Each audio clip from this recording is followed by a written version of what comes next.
Sebagai seorang bidan, aku mau share ke kalian nih apa aja sih hal-hal yang harus diperhatikan dan harus dilakukan ketika kalian itu telat datang bulan. Yang pertama, kalian itu harus mengecek pipis kalian menggunakan test pack ini. Ya, contohnya sih seperti ini, ada juga ya yang lainnya. Caranya itu mudah sekali. Kalian tampung ya pipis kalian di dalam satu wadah kecil gitu aja. Lalu usahakan sih setelah bangun tidur pagi ya ngeceknya. Nih, di sini kalian lihat ya, ada batas maksimalnya, ada garisnya. Jadi pipisnya kalian itu ditampung, setelah itu diginikan aja. Set, ini misalnya pipis ya, wadah pipis gitu ya, ditampung. Ditunggu sampai sekitar 5 detik. Pipis kalian itu nggak boleh melebihi garis ini. Nah, nanti ketika air pipisnya kalian itu berjalan gitu ya, lalu di sini tuh muncul tandanya. Kalau ada 2 tanda warna merah gitu, itu kalian positif. Tapi kalau 1 itu negatif. Dan kadang kalau ibu hamil itu telatnya masih hitungan hari gitu ya, dia itu udah positif sebenarnya, tapi karena masih sangat muda usia kehamilannya, kadang garisnya itu satunya samar. Kalian tunggu dulu aja, jangan terburu-buru, soalnya 1 biasanya udah merah banget nih warnanya dan satunya itu masih samar. Biasanya itu terjadi ketika usia kehamilannya masih kecil gitu, jadi itu udah positif hamil. Yang kedua, kalian itu harus memeriksakan diri kalian ke bidan terdekat atau ke puskesmas. Kenapa? Untuk mengetahui usia kandungan kalian itu sekarang udah berapa minggu. Biasanya kita ngeceknya pakai ini. Nah, nanti kalian tuh ditanyain kapan hari haid terakhir. Jadi HPHT, kita ngitungnya dari situ. Hari pertama haid terakhir gitu ya. Jadi terakhir haid kalian tuh kapan, dan pertama kali haidnya itu netesnya itu kapan gitu. Jadi bukan dihitung dari sucinya ya. Dan dapat buku KIA. Di dalamnya itu berisi tentang identitas kalian, identitas ibu serta suami. Lalu ada juga kolom pemeriksaan. Nah, ini tuh kolom untuk pemeriksaan. Jadi dari tanggal periksa, tempat periksanya di mana, BB awalnya berapa, tinggi badannya berapa, sampai seterusnya, sampai di sini ada juga ibu bersalin tanggalnya tanggal berapa, tahun berapa gitu ya. Dan untuk kalian yang periksanya itu di tempatnya bidan, nanti kalian itu disarankan untuk cek lab. Cek labnya itu kemana? Ke laboratorium bisa, ke puskesmas bisa. Tapi kalau di tempat aku ya, itu di puskesmas. Kenapa disarankan ke puskesmas? Soalnya gratis. Di situ nanti kalian dicek HB-nya berapa, lalu ada enggak HIV-nya, ada sifilisnya, kayak gitu. Penyakit menular seksualnya itu juga diperiksa, karena itu kan membahayakan ya buat bayi.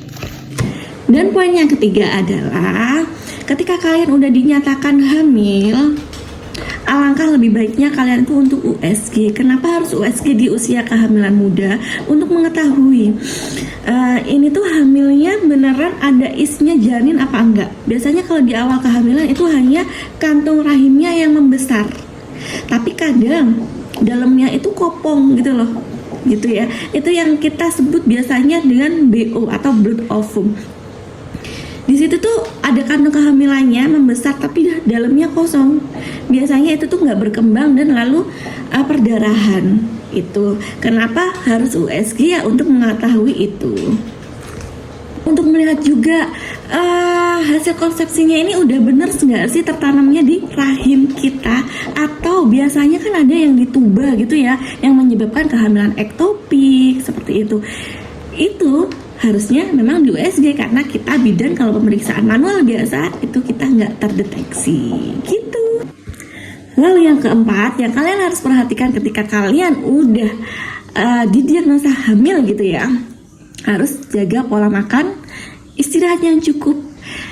Lalu apa ya, oh ya, berhubungan seksual. Berhubungan seksual ini boleh kok dilakukan, tapi saran ibu bidan, kalian muda, apakah bidannya kalau ketika berhubungan sperma itu nggak dikeluarkan di dalam. Kenapa? Karena untuk mengurangi terjadinya kontraksi di awal kehamilan. Soalnya ketika sperma itu udah masuk, perut kita itu terasanya kayak kram. Itu kalau dibiarkan dan kehamilan kalian itu lemah, bisa terjadi keguguran. Nanti ketika di atas 5 bulan boleh deh kalian waktu bersenggama itu sperma dimasukkan ke dalamnya, boleh, nggak apa-apa, itu insya Allah sudah aman gitu ya.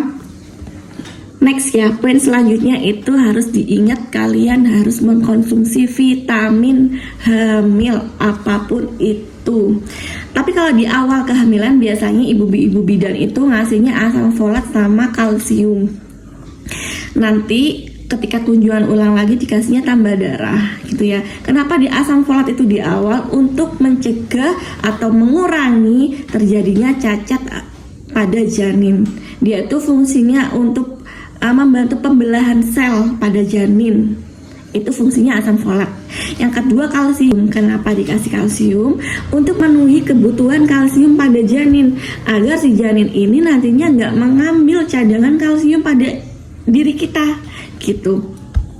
Nanti kalau kita nggak minum kalsium nih ya, mengambil cadangan kalsium kita, yang terjadi apa? Nanti ketika usia kehamilan itu semakin membesar, kita sering sakit pinggang, sakit gigi, sakit linu-linu.